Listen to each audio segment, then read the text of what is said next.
Okay.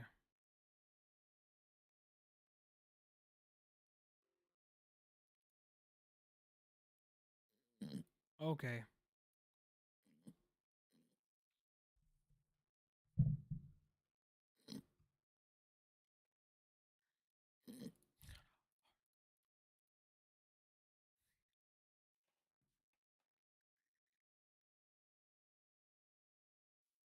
Do do do do do do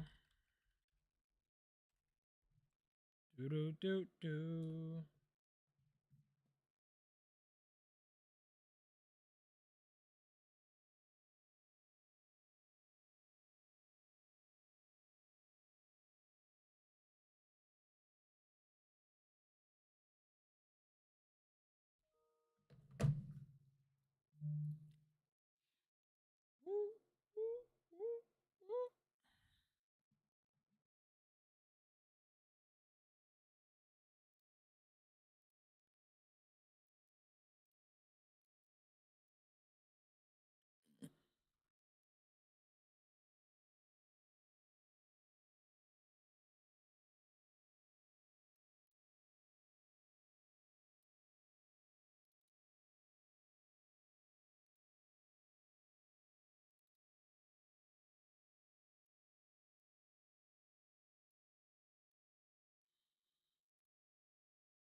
You have been.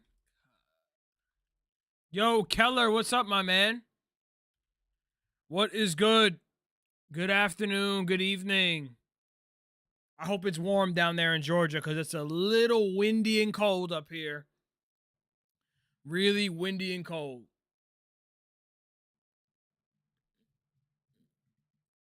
Tej, what's going on, fam? Good to see you, bro. How's everything? It's been in the 40s. 40s I can live with. We've been like low 40s, high 30s, windy, feels colder than what it really is. That's where we're at up here in New York. I guess around the whole country it's like that. Right now it's well actually excuse me, that's St. Louis. In New York City, we're looking at right now it's 26. Feels like 16. It feels a little windy. So when you get that, you can feel it through your bones. When the wind blows, you feel it through your bones. Teej, what's going on, fam? How are you? Gonna get into a couple of things. Right now it feels like 43, feels like 37. That's not awful. So do you have like a winter coat, Keller? Because I went out today with just a hoodie. This well insulated Arrowhead tactical hoodie.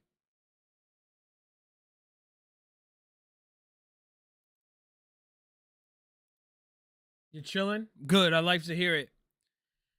Oh man. Well, this is our second weekly stream that I've done. I wear shorts and short sleeves all year round. You just thug it out. Maybe a sweatshirt occasionally. So you don't own a winter jacket. It's safe to say. You don't have a Canada Goose or a Moose Knuckle or a North Face jacket. You just have maybe a rain jacket, windbreaker, hoodie, sweatshirt. Other than that, shorts and short sleeves. Don't even own pants. That's impressive, bro. So you just kind of thug it out. Just run to your car, warm it up, and go in and out. Short, you're just gonna thug it out. I mean, it probably gets even if it snows down there. That's bizarre. That's crazy.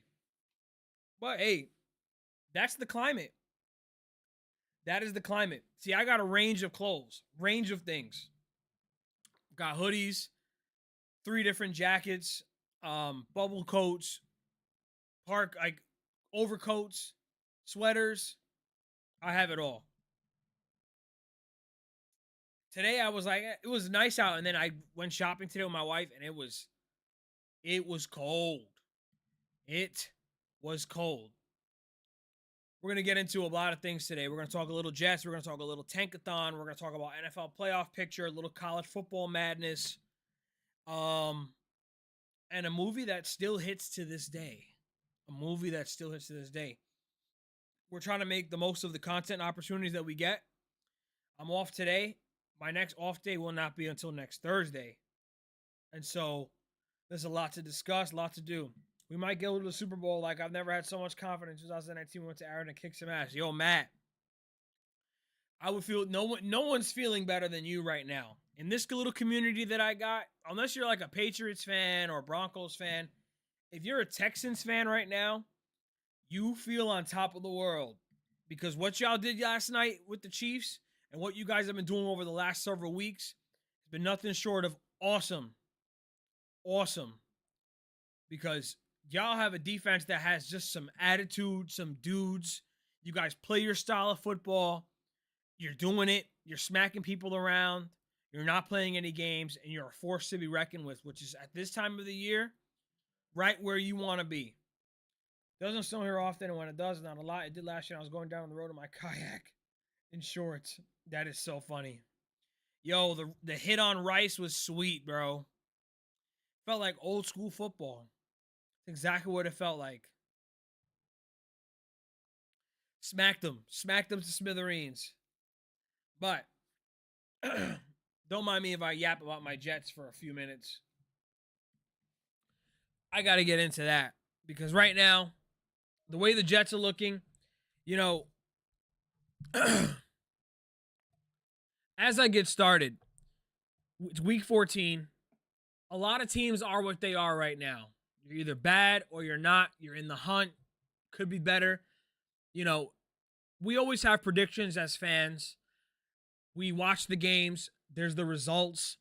There's the analysis, and there's the post-game evaluation, and then there's the week-to-week discussion. And everyone basically has an idea of who's who. Well, for the Jets over the last couple of weeks, you know, they started off 0-7. That's known. We never predicted that they were going to start 0-7. And you start making improvement. You start hoping for that. So you can start building on hope for next year. And that's where the Jets have been. However, when you have a situation where you've already evaluated where the team is at and you have an idea of where the weaknesses are, you get to a point of the season where you run into a team where this is a harsh reminder, very harsh reminder.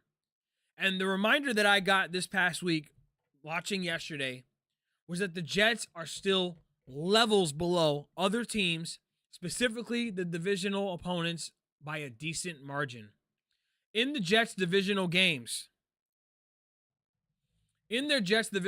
as they lost yesterday, 34-10, falling to 3-10, eliminated from the playoffs for the 15th year consecutively, officially eliminated.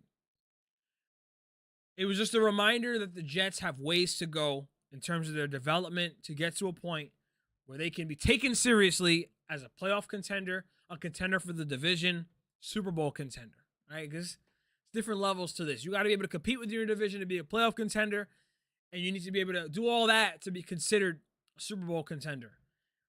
We are not at that spot right now. The Jets showed awful the Jets are considerably less talented than their division opponents. To be outscored 118-55 in their 4 divisional games thus far only goes to show that they have a lot more work to do. What's up, Zion?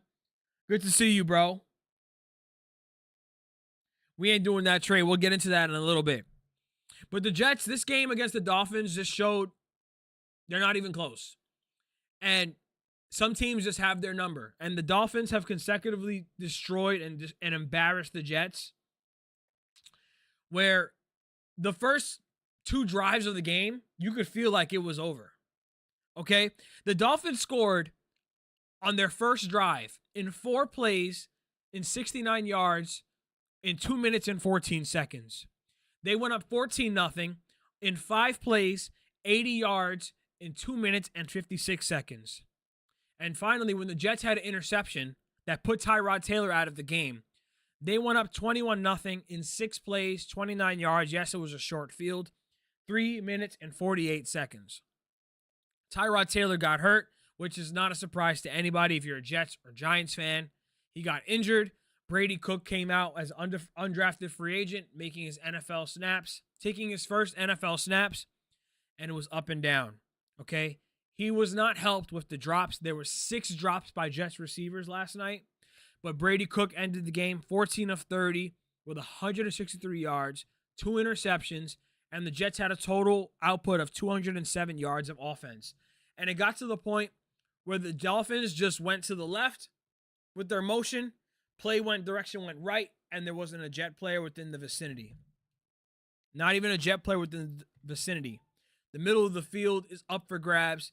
The Jets have no pass rush juice on their defensive line. They got smacked around offensively, giving up over 240 yards rushing, which is an embarrassment. Okay, Devon Achane could have went absolutely ape on the Jets yesterday. But because he got hurt, he came out. And so now you had backup running backs running 7-8 yards a carry on the Jets yesterday. Embarrassing. Nothing to stop them.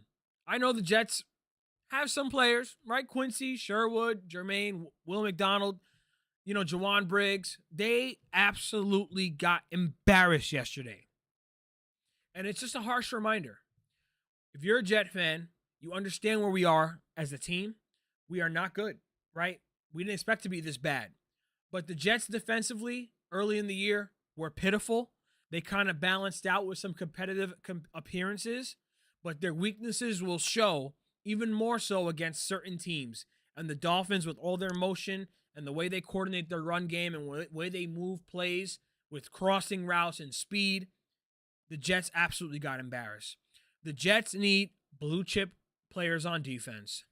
The Jets need a refresh in the defensive coordinator room, as they had no answers schematically for a majority of the game for what the Dolphins were doing offensively. And it was a copy and paste game and outcome from what happened in week 4, where the Dolphins just went up and down the field with little to no resistance. And then, of course, the Jets still lacked offensively with skill players like Mitchell, Mechie, Taylor, Ruckert, all guys dropping passes that were in their hands, dropping passes in their chest. Mechie dropped another touchdown that was right into his chest. And lastly, the Jets still need a quarterback. Thank you, babe. Appreciate it. So all those reminders are okay. Okay? It's okay to be reminded about where we are as a team. It's okay to have incremental progress. We want that. Special teams for the Jets is still awesome. But they got reminded that they have an entire offseason to go with cap space, draft capital, and all that to improve their team, because they have to close the gap between their division opponents. I don't know if the Jets are going to get a divisional win this year. They're 0-4. They've gotten destroyed in their division. Safe to say they're going to go 0-6. Would I like them to go 1-5? Yes. But I don't see how they're going to beat New England and Buffalo when they're both competing for wild card spots or division. And we are where we are in the season right now. So that's where we're at. Brady Cook is probably going to start next week. Aaron Glenn was non-committal on Justin Fields today. They asked him questions. Zion, today.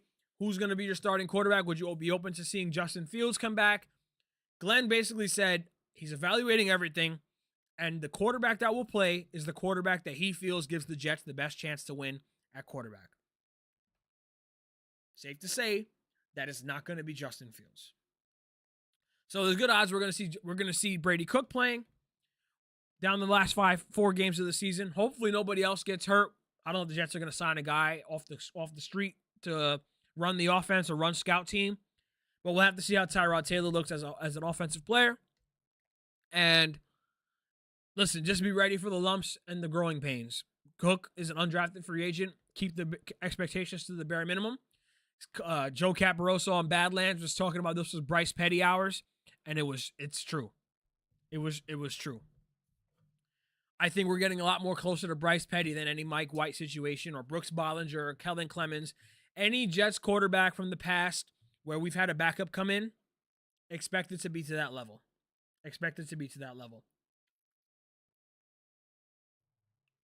Now we consider where the Jets need moving forward. The Jets have some real serious needs. We have to get quarterback. We need wide receivers. We need linebackers. We need 2 of them at least. We need maybe 1 or 2 to 3 guys on the edge and defensive line to just kind of provide some edge and some physicality and some attitude.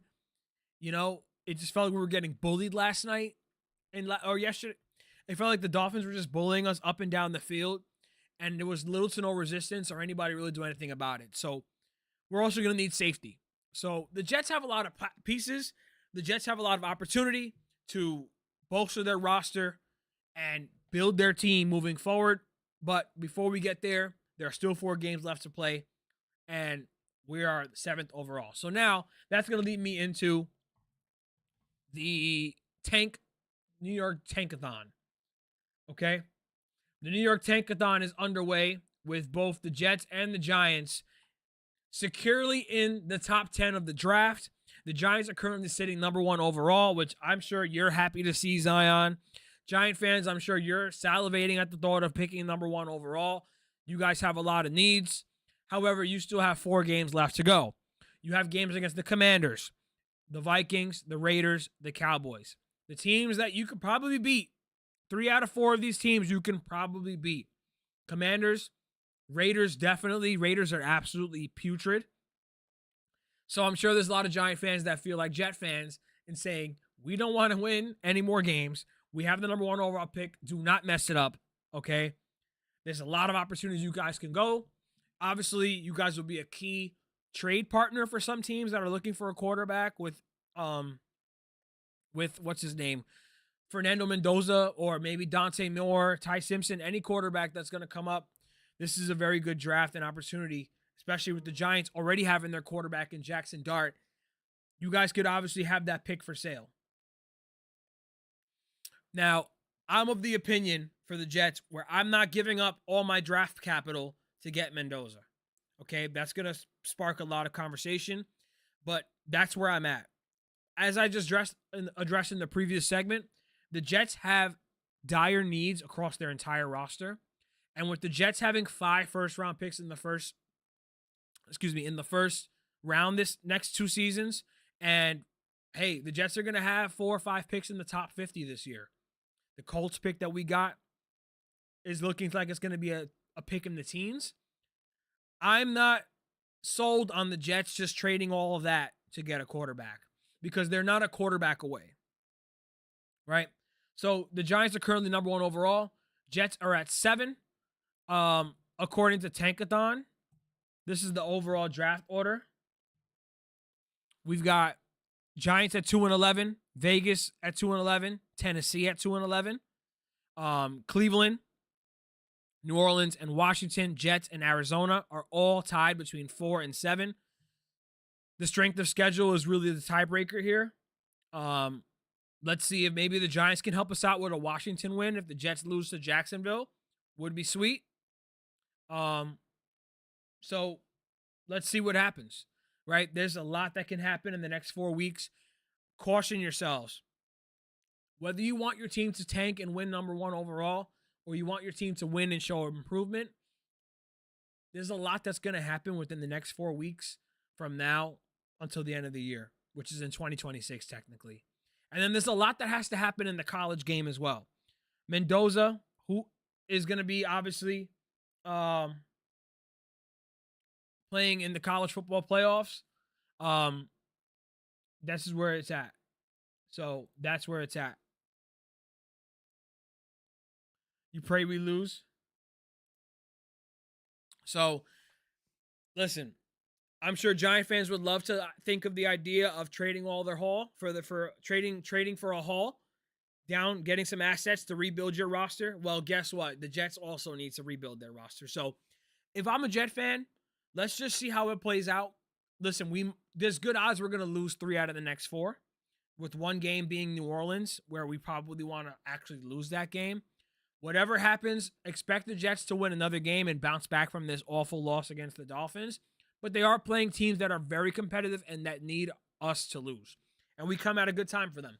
We come at a good time for the Jaguars. We come at a good time for the Patriots to solidify the first seed.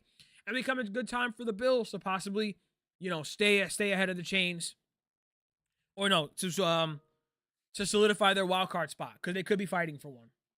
So, a lot can happen. Don't overwhelm yourself with the draft talk. Let's see who comes out of the draft. Let's see how these players do down the stretch. Dante Moore could have a good playoff. Mendoza could have a really strong playoff. And maybe Simpson bounces back in the playoffs. And their draft stock improves and they declare. The more quarterbacks declare is better for the Jets. And it's better for the Giants, as I'm sure there'll be more suitors for that first round pick, for that number 1 overall pick, if they get it. So that's where we're at. Now, the NFL playoff race is getting extremely intense. So the Chiefs lost last night. My boy Matt is super hype about that one. Chiefs are officially 6-7. And I said this last week. There's an actual opportunity and there's an actual chance that we will not see the Chiefs in the playoffs this year. Very real possibility. 6-7. Yep. 6-7, staying with the theme. The Chiefs have to still play the Chargers, the Titans, the Broncos, and the Raiders. And I'm sure the Broncos would love to deliver a knockout punch, or the Chargers would love to deliver a knockout punch to them. And the Ravens too. There's a the way the NFL playoff picture is shaping out is turning out to be really, really interesting. And if you're a team like the Bills, you're a team like the Broncos, you have the dreaded Chiefs and Ravens that have always been mainstays of the playoffs, potentially out of it. And so if you're a Bills fan, this might be the best win of opportunity. If you're a Texans fan, with that defense and with your offense started to get together, you feel like this is your opportunity. You're the Broncos. Everyone's looking at this opportunity of the Chiefs not being in the playoffs and thinking about getting there and what they can get in, what they can do once they get there. And that it just opens up a realm of possibilities that we never foresaw. That we're so used to seeing the Chiefs eke out all those tight wins, right? I saw a stat, I think they're 1-6 this year in terms of one-score games. And so right now the Chiefs are on the outside looking in. They're at the 10th seed. Colts have fallen out. Ravens have fallen out. Chiefs are right there. 15% chance of making the playoffs.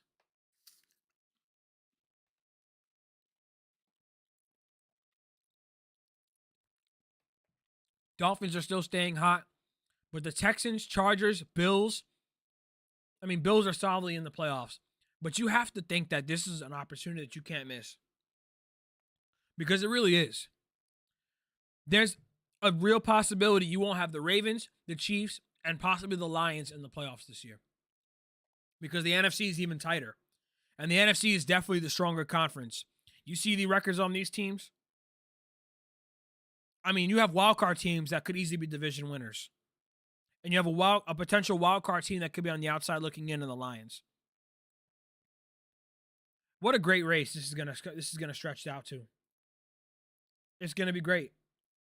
Packers looking great. Packers had an awesome win against the Bears last night.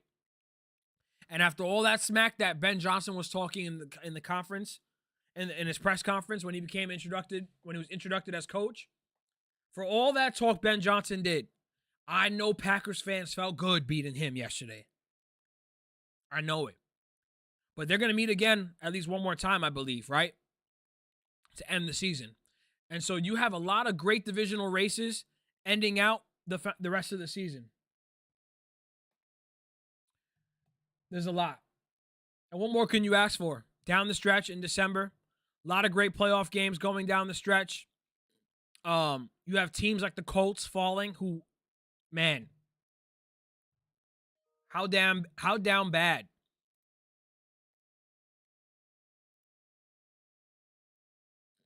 How down bad do Colts fans feel right now?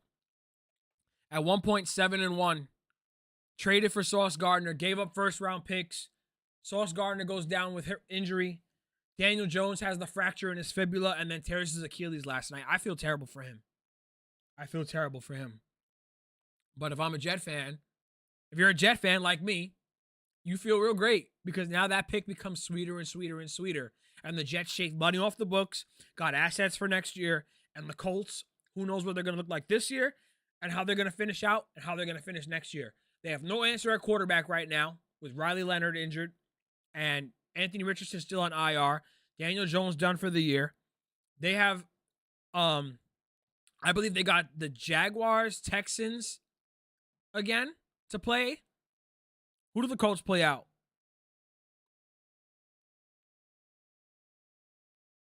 I'm trying to think where the Colts play. But their schedule looks bleak.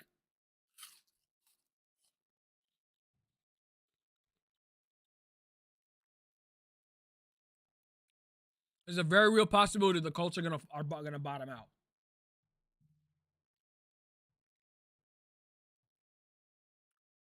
Seahawks, 49ers, and Jaguars to end the season with an injured quarterback and with no Sauce Gardner. They need a win in the worst way to stay alive and keep their playoff hopes seriously alive.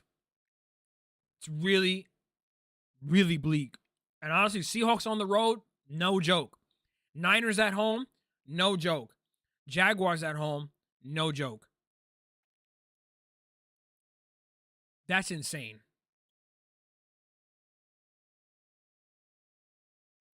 So I feel terrible for Daniel Jones and where they're at right now. But Broncos and Bears for the Packers. Packers Broncos is going to be an amazing game next week on the 14th. And then finishing out the season against the Bears, that game could decide the NFC North. You raise a good point. Texans, you have the Cardinals and the Raiders after this. No reason why you guys can't end off 11-5. No reason. No reason why not. You have the Cardinals, the Raiders, and the final game of the season is against the Colts. Excuse me, Cardinals, Raiders, Chargers, Colts. No reason why not. Don't you wish we were playing the Jaguars again just to end out the season?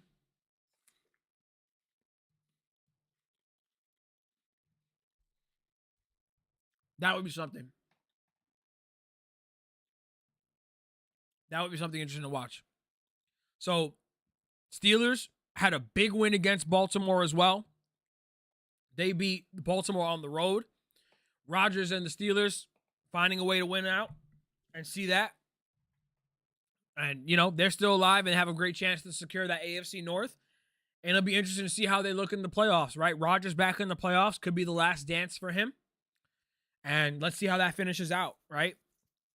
But if I'm looking at the AFC picture right now, the one team you don't want to see is the Texans. You want no part of that team. The way that team plays defense, the way that team just can smother you and strangle you out in a game, you don't want any part of that. You want no parts of that. And right now they sit at an 87% chance of winning, of going into the playoffs. And so if everything holds, you have the Ravens and Chiefs out. And that's interesting. That's interesting. Now I want to talk a little about Fernando Mendoza. Now, listen, I'm in on Mendoza as a quarterback. When you have a team against like Ohio State that has NFL players all across it, and you have an NFL coach like Matt Patricia running that defense, and you got a team like Indiana that's had never won a Big Ten championship, and last year had a magical ride, and he got added to this team for a reason. And when he's played all year round, man, let me tell you, I saw some of them throws, and I felt it, bro. The timing, the precision, the way he's able to put the ball right where it's at, and the way the game started to get rocked the way he did and get up again and return to the game and deliver strike after strike after strike when his team needed it. It showed poise, it showed command, and he has the tools to be a really, really good NFL quarterback. Now, he's still got some work to do in the rest of the playoff, and I'm very curious to see who they play and if they see Ohio State again, how that would turn out. But that guy that kid can play. And I don't care about how nerdy he sounds in the press conference. At the end of the day, it seems like that guy is a guy that loves football and that was willing to put it all out there for his teammates and will put the ball where you need it when you need it. You know, you want to see what a quarterback is made of? See what he can do. See what he can do when his team needs him. Can he drive his team down for a score at a critical moment? Can he make that big throw and put the ball in the right spot at the right time against a tough defense like him? And so he impressed. He impressed. Now, am I ready to sit here and trade the entire draft capital for Fernando Mendoza? I am not. Because like I've said again, and I'll continue to say it throughout the weeks and even into the offseason, the Jets have a lot bigger needs than just the quarterback at this time. They have a lot bigger needs to address at quarterback. And I would really like to see if Ohio State and Indiana meet again, because I think that would be an awesome matchup. I don't know if Indiana wants to see them again, but I think for the drama, and college football already has enough drama, but for the drama, after the Big Ten, to see them rematch again, that would be something. That would be something. I love his pressure. Listen, he's authentically himself. And that's all you ask for your quarterback. You don't want your guy, you don't want, and in life in general, you never want to be somebody that you're not. And if he's a little nerdy, he's a little geeky, and he's fired up for the boys, hey, I'd rather him be himself. Can he throw that pigskin down the field when I need him to? Yes. Can he take a hit for the boys when we need to? Yes. That's all that matters when it comes down to quarterbacks. Can he lead men? Can he make the throws? Can he get the team downfield? And can he be a winner?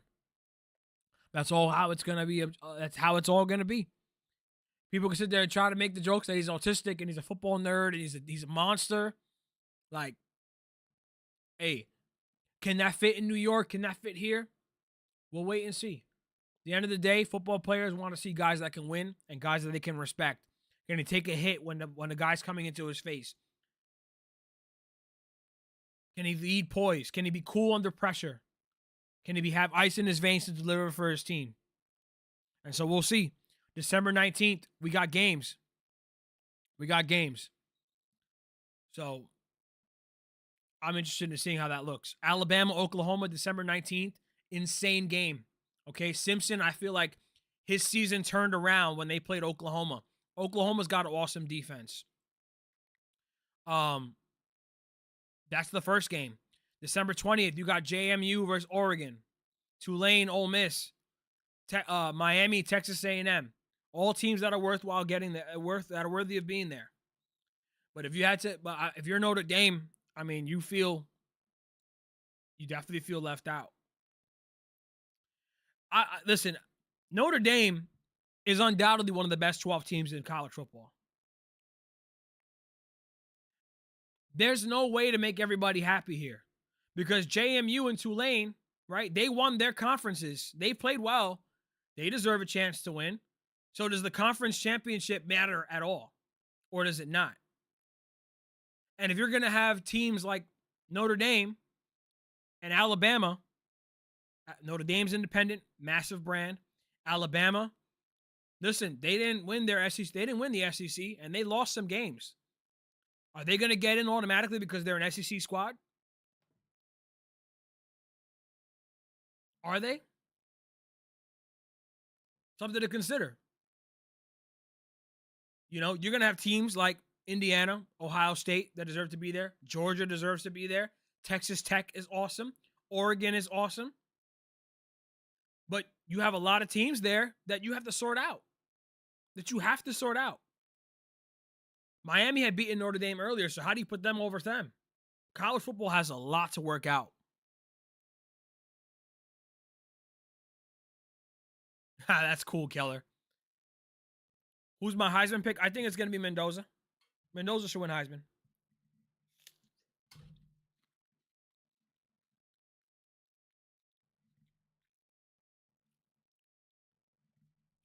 The way I see it, JMU and Tulane, if they're a good program, let's see if they can upset somebody and make their selection worthwhile.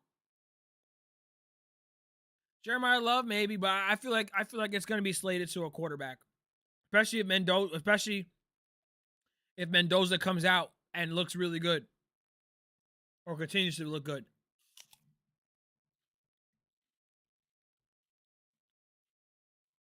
We'll have to see. College football has a lot to sort out, man, because you're always gonna have teams that are upset, and the only argument that's going to be made is, well, expand the playoff. Well, you expand the playoff, now you're going to have more teams that are upset. So how do you determine who gets to stay, who's an automatic in, and who's out? And what matters? Does conference championship matter at all or not? It's hard. I'm interested in seeing how it shakes out for the sake of NFL fans who are looking for a quarterback. And obviously, I want to see how these teams look. I want to see if Dante Moore can have a big playoff. Can Simpson bounce back against Oklahoma at some point? Can Ohio State and Indiana meet up again? So, I didn't speak about Lane Kiffin last time. No, I'm not. The thing is with college for me is I'm not into it enough to comment as much as I want to on it. I don't watch it enough, but I'm aware about it enough to be like, whoa, that's a little wide. That's a little wild.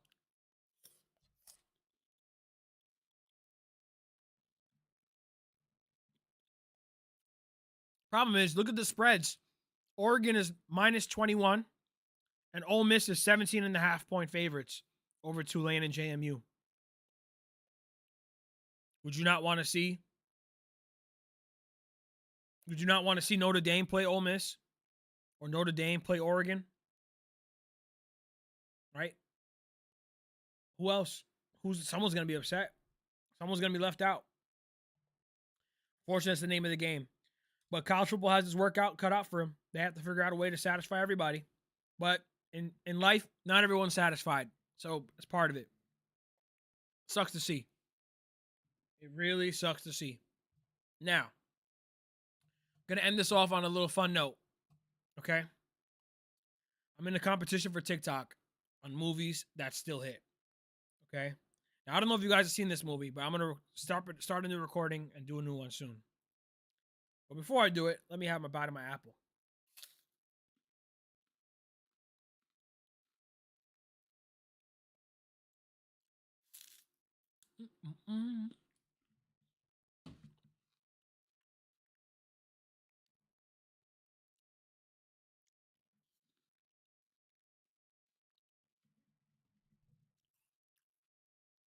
Now,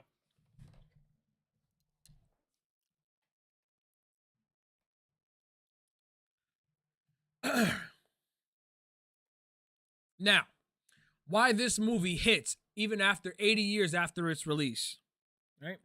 Why this movie hits 80 years after its release. It's a Wonderful Life by Frank Capra, released on December 20th, 1946. It was a movie that was meant to lift the spirits of Americans after World War II. It was a common thing that movies back in the day would speak to the human soul and the human spirit of such community that it was representing.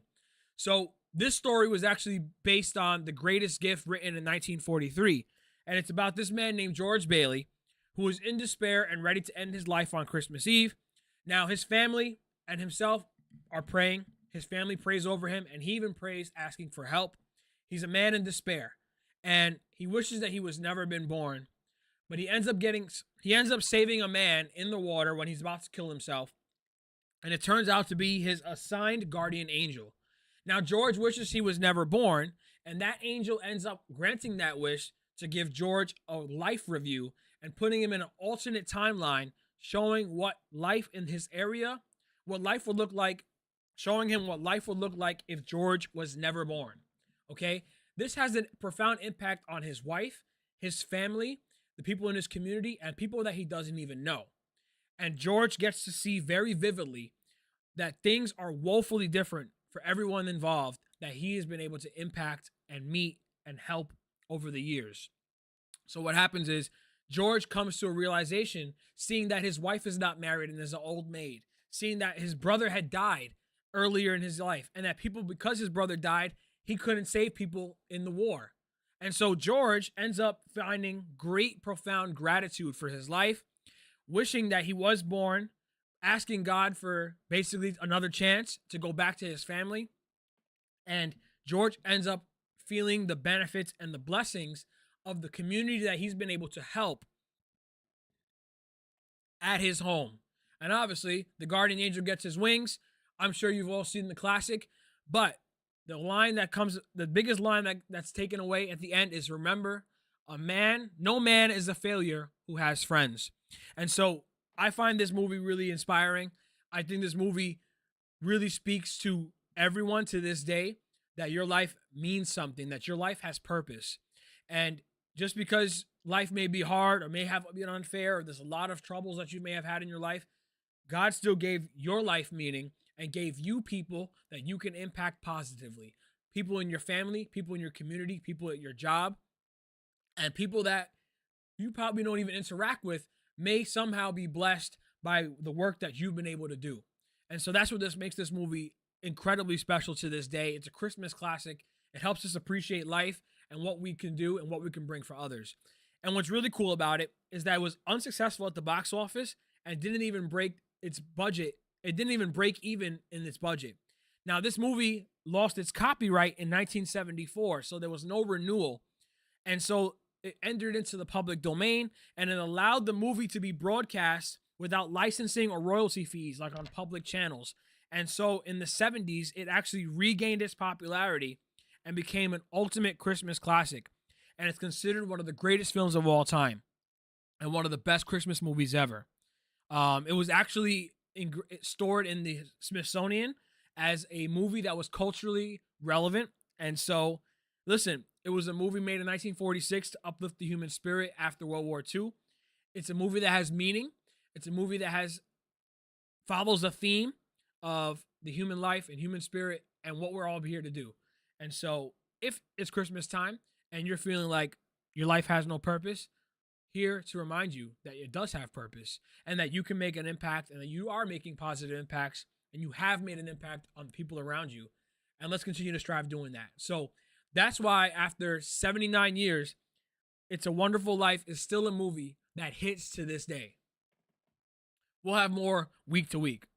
Now, I'm going to try to research what movies to do, but we're going to have more and more as the weeks go on. So if you've never seen It's a Wonderful Life, make sure you see it.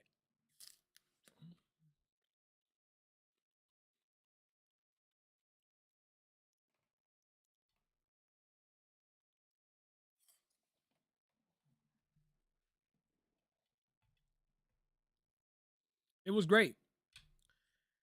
So we've been on for about 45 minutes. Have not seen it, you got to see it. It's great. Black and white, really nice themes. Cool. It's got a little humor to it. The accents and the demeanors, it's really cool. It was literally up there as like one of the number one movies of all time. Let me see.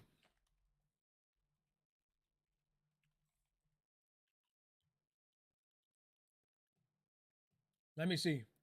You know what? That's a good point. You can watch now on Zumo, but I'm sure you could probably order it on demand or on a streaming service. Let me see. It's on Prime Video, free, Amazon, YouTube for $4. So Amazon Prime Video, it says it's free. So I would say it's free on there. Let's see.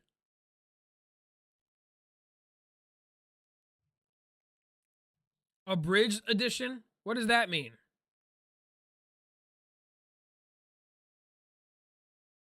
What does abridged edition? Shortened version of a longer work? Why would they do that? It's an hour and 46 minutes, but it's actually a 2-hour movie. That's whack. Why would they do an abridged version?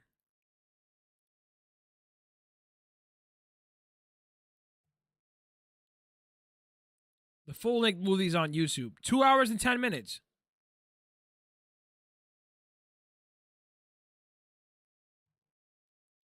It's a Wonderful Life. It's amazing. Great film. Great film. It was just like, it took place during, like, you see some of the movies and the themes that people would make back then in the day, and they had a lot of themes and meaning. Shortened it 20 minutes. Why would we shorten a movie 20 minutes?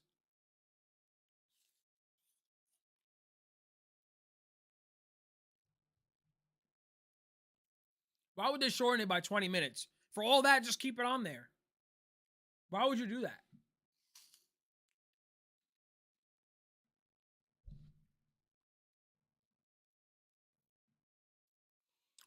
Well, the Yankees, they just got to try to build a super. What the Yankees need to do is try to be a super team, okay? And be the Yankees and be like the Dodgers and spend all that money. And take it serious. This window that they have Aaron Judge and Garrett Cole on their team. The Yankees cannot waste his prime. They cannot. But they seem to be acting like they're a poverty team, according to Hal Steinbrenner, which is a joke. The Yankees should be focused on spending money to build the best team possible to win. What's up, Swag? Good to see you, bro. Hope you're good.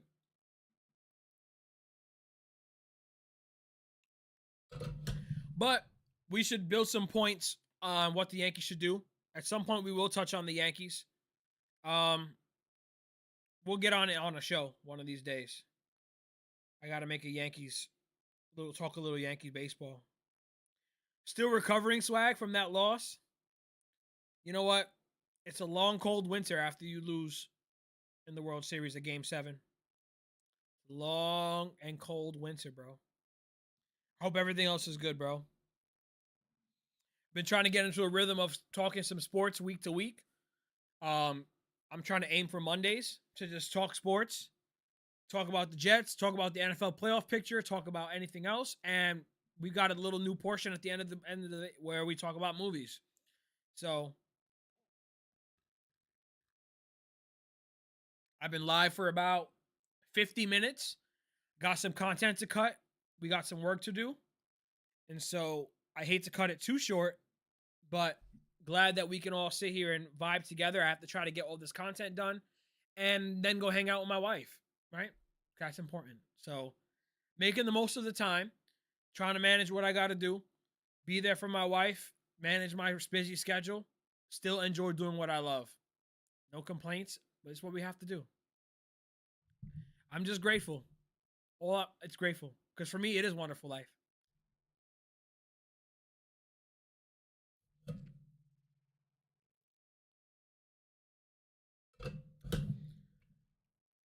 Now next week, if I do a show, it may have to be in the morning on Monday, or later in the week on Wednesday the 17th when I'm off again.